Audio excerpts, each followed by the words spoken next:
Hello and welcome to another video talking about the future of the Fortress, Tarn Adams' monthly Q&A on the Bay 12 forums. Of course, if you'd like to take part in these, you can do so by making an account for the Bay 12 forums and keeping an eye on the future of the Fortress thread. That being said, I will give myself until the 5th of every month to make a video covering them and talking about them and kind of covering the questions I think are interesting.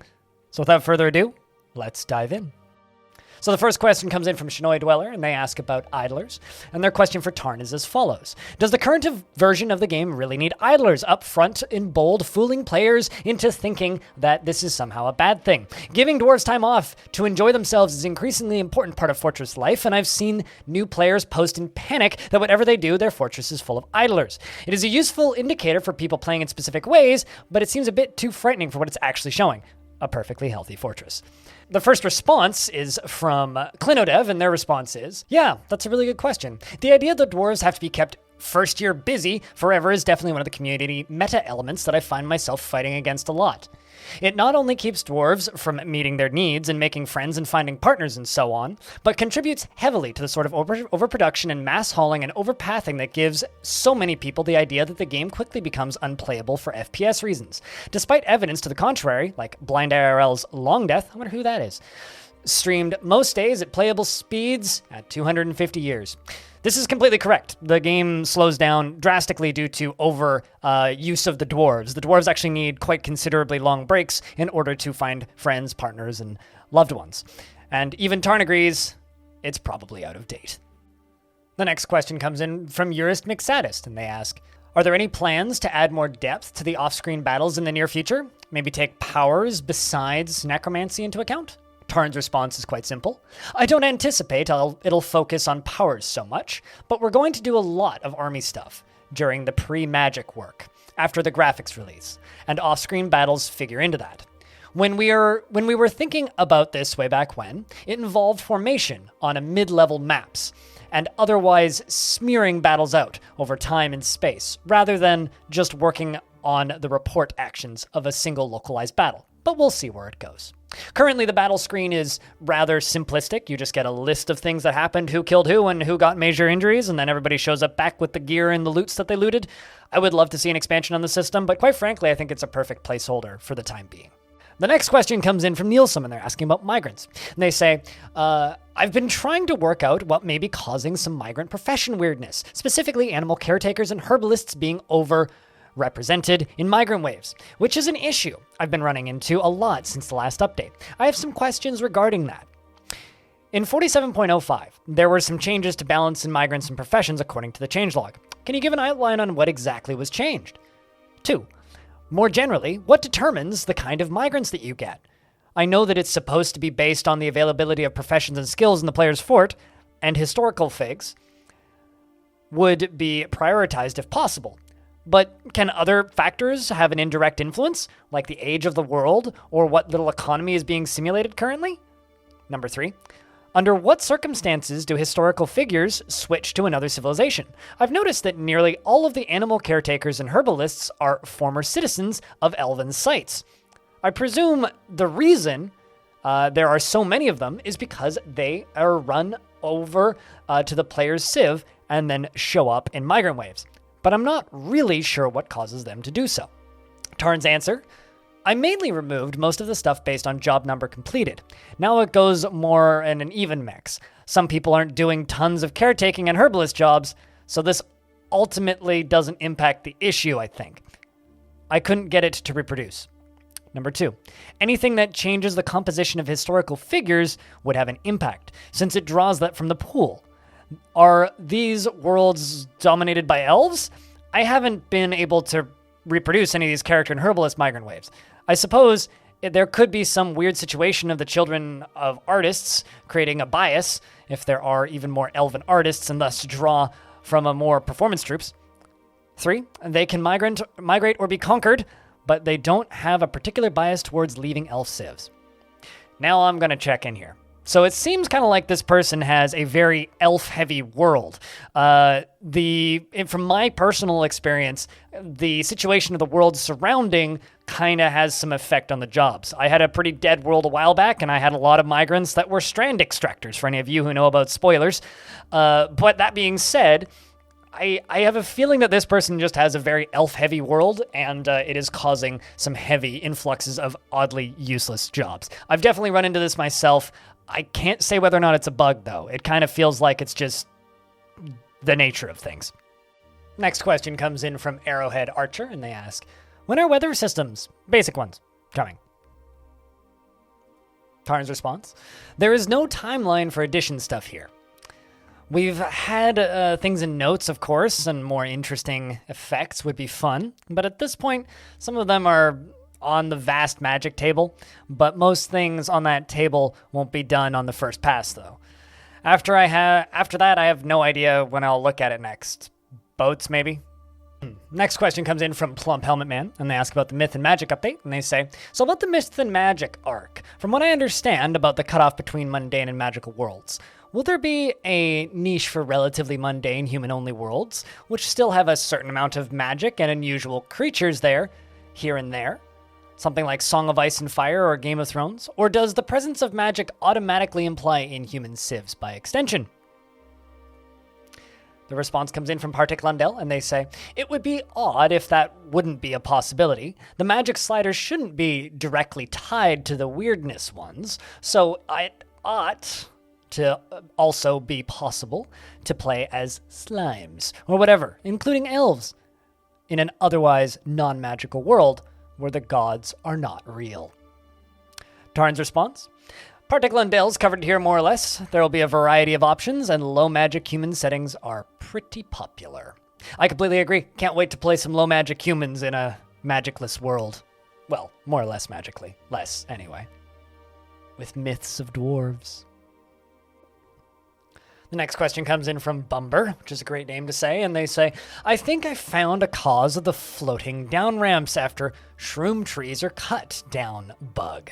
The algorithm for removing the trees always puts a down ramp over an up ramp, even if that up ramp is part of the tree to be removed. It should either ignore the type of ramp when used by shroom trees, or ignore one that's part of the same tree, if possible, for trees to overlap in such a way. Tarn's response, if I recollect, I think I caught this when I was doing underground mushroom graphics, but I'll note it down for another check. Thanks. I've actually seen this happen a couple of times, especially in caverns when clear cutting. Quite annoying. Now, this next one includes some maths, so I apologize in advance if I screw it up. This next one comes in from Last Annoying Man, and they say, this is something discovered by Wind Come Calling and submitted as a bug. DF includes a 2-factor of 10 discrepancies that cancel out. Everything is 10 times as small as it should be, except weapons and a few others. But everything is 10 times as dense as it should be, again, except weapons. So, upon first inspection, all is fine, but this makes cloth denser than real-world lead, and seeds deadlier than real-world bullets. Known bug. So, to fix this, you would reverse the changes, multiply the size of almost everything by 10, and remove the hidden factor of 10 multiplier on the density when calculating weight. TLDR. Will everything be made bigger and less dense, and why is it like this in the first place?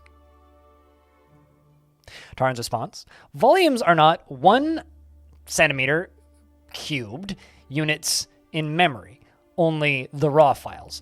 A creature that is 70,000, for instance, like a human in the raws, is 70,000 in memory. This is intentional since it avoided some multiplication blowouts. It divides them down when it loads them. The memory volume unit is 10 centimeters cubed, and now there are almost certainly a ton of weird values, especially for items and bugs, but finding them has to start from there. The densities are stored in mg by centimeters cubed, and masses are stored in kilograms, milligrams, and pairs. So it uses a factor of 10 to get the volumes back up to 1 centimeter cubed. when doing the calculations. There are various bugs and problems here too, but the 10 factors up and down are intended in principle, to avoid rollover in some other equations where I didn't use any 64-bit variables. If you understood that, you're smarter than me. Moving on. This next one comes in from Fantastic Dwarf, and they say, Toady, with the new screens discerning animals and civilians much clearer, will a Gremlin's UI as an intelligent creature feature finally be cleaned to a usable standard to try to fit with the rest of the dwarves? I doubt any improvement with the SteamDF graphical would be mega amazing drastic in a rework on release in this area, but that it is a bit clearer helps, as well as seeing said Gremlin's happiness and passively in civilian counts. If that can be correlated, how likely are they to go on and petition for full labors? I doubt this will be a high priority, says Tarn. I kind of painted myself into a corner since gremlins are supposed to be able to be pets, so they can pull levers and cause trouble even more maliciously, rather than being proper civilization members, even though they are intelligent, and the game just doesn't support that very well. Currently, gremlins can become members of your fort, for those of you who don't know. They kind of run around and eat bones and exist. They can sort of become proper members, but never can be assigned actual jobs. This is what they're talking about here, because they are designed as pets, as Tarn mentions. Gremlins are a weird case in Dwarf Fortress and kind of unique, as they're essentially a pet that can pull levers. It's like having a dog that can pull a lever. But actually taking part in the fortress, I guess they're still second-class citizens. Next question comes in from Alan8325, and they ask, if siege improvements include some kind of digging ability for invaders, could we expect material properties to play a role in ability to dig for a tile? For example, could iron blocks block digging or make it very slow, like several fort mode days per block? Will a tactician trait provide benefits to on-map dwarves after siege improvements? And 3, will we see any basic formations for on-map dwarves in the siege improvements? Tarn. It'll probably start mattering, yeah?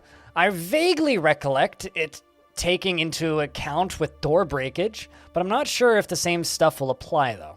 2 and 3? Dunno!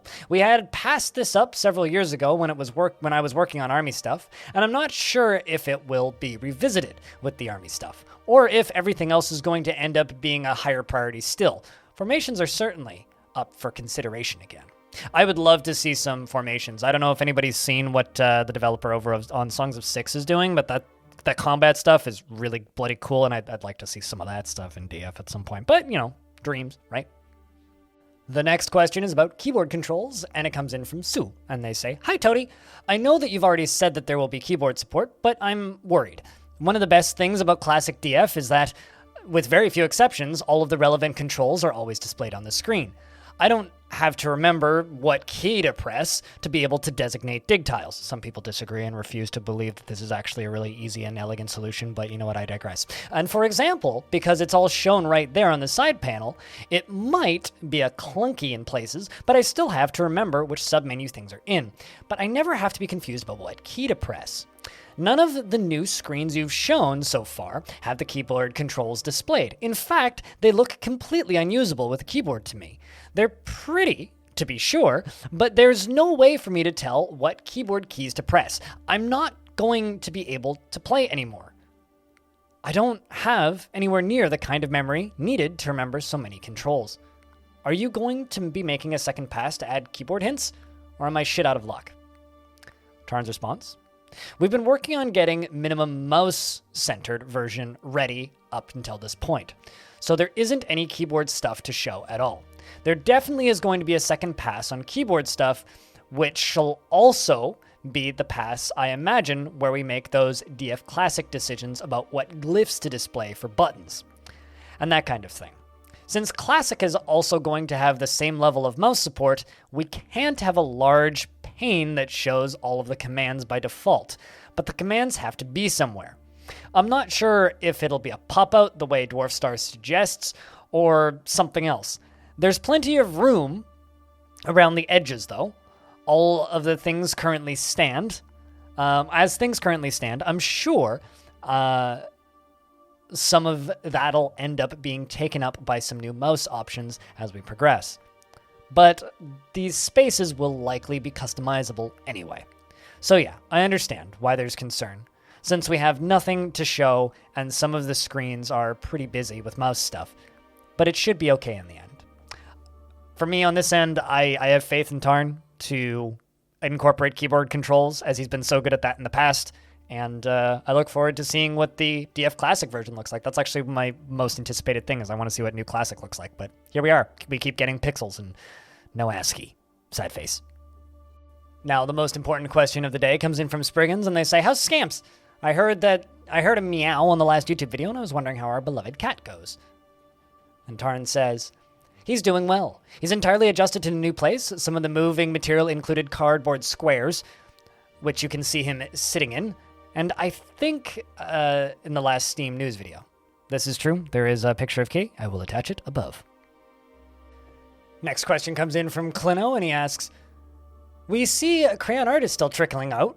How many Crayon drawings are left, and how long do you estimate before you're finished? I know it's been answered that text colors will be user settleable, as the colors do not appear to have subsequently changed in the Steam community updates. The following questions have arisen. Are you in fact trolling us with the continued dark blue text in the dark background? And if so, is dark blue your favorite color?" Tarn's response is quite long, so grab onto your butts. We've drawn all but 50 or so. We should be mailing those out within the week too. There are about 450 to 500 of them, and Lockdown arrived right when we started. So it's been a journey, but it's almost done. The text colors are settleable in colors.txt, and in the currently released version, I'm not sure if we will deviate from that much, though it probably makes sense to have a minimum one set of colors used for the graphical version and have one for classic. I have full RGB color setter now, which I use in the active tabs to get a nicer brown color. But a lot of my regular text may still be in the 16 colors for the graphical version. The long-term goal would be to move away from this. While it does seem to fit the aesthetic of Classic, though we'd of course be talking about an expanded color palette even in Classic, because we've been out of the combinations for a while. I'm not sure what course we'll ultimately take there, since Classic should now very easily expand to, example, a second sheet, as we'd sometimes talked about here and there elsewhere.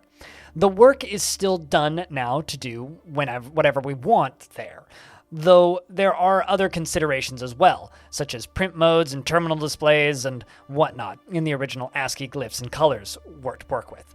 I don't know. Ultimately, it'll be good to have those options now, though.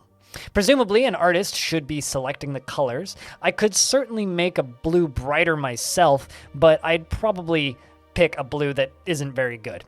It also has to play nice with the existing light blue and cyans and magentas, but there are lots of hues to go around. Yeah, hopefully the Steam version soon gets new blues so that people stop commenting going, "The blues in bad, my eyes are bleeding." And you know what? I agree. It makes my eyes bleed too. I don't have any eyes left. I've been staring at it so long. Next question comes in from Nilslom, and they say, "How do dwarves currently decide which meeting area to go to when they are idling? Do they just go to the nearest one, or are there some other factors at play?" Tarn's response, "They check their needs first and go with a match there. After that, they should respect their burrows and citizen allowed flag, if applicable. Otherwise, they choose randomly, and there is some other stuff for guests." And the final question of the day is from Gitix1 or GTYX1, and they say, "Why don't outsiders have access to any clothing or leather armor from the starting page? They can get chainmail and whatnot, but why no clothing or leather? And are there any plans to have a technology slider or something? Like on one hand you have the Stone Age, and on the other hand you have the machine guns and modern clothing." Tarn's response is, "Those materials are tied to plants and animals, so they need to be drawn from specific regions. As things got more complicated, the outsider fell behind. The tech thing ties to the scholar stuff, which were the main issue, that the knowledge covers stuff that generally is not in the game. Once the knowledge forest covers stuff, then that happens in game and gets linked to it. And there will be different texts and ages, etc. Naturally. It'll also it'll open up the whole game to a nest of problems. Currently, there is no real technology progression in the game. However, in the future, hopefully that will be tied to it, as Tarn has said. One thing I should also note is I'm pretty sure Tarn is still pretty adamant against adding any kind of firearms to the game, just because it goes against his takes in real life. All that being said, though, thank you very much for watching this coverage of the Future of the Fortress updates. If you would like to support my videos and the updates I do for Dwarf Fortress and the live streams I do, you can do that over at patreon.com/BLINDIRL. If you'd like to support the game directly and maybe you're waiting for the Steam version and you're looking to buy it, definitely consider chucking Bay 12 Games a couple dollars on PayPal or Patreon, because it does go a long way to help them out. And seriously, thank you very much for watching this video, and I'll see you in the next one.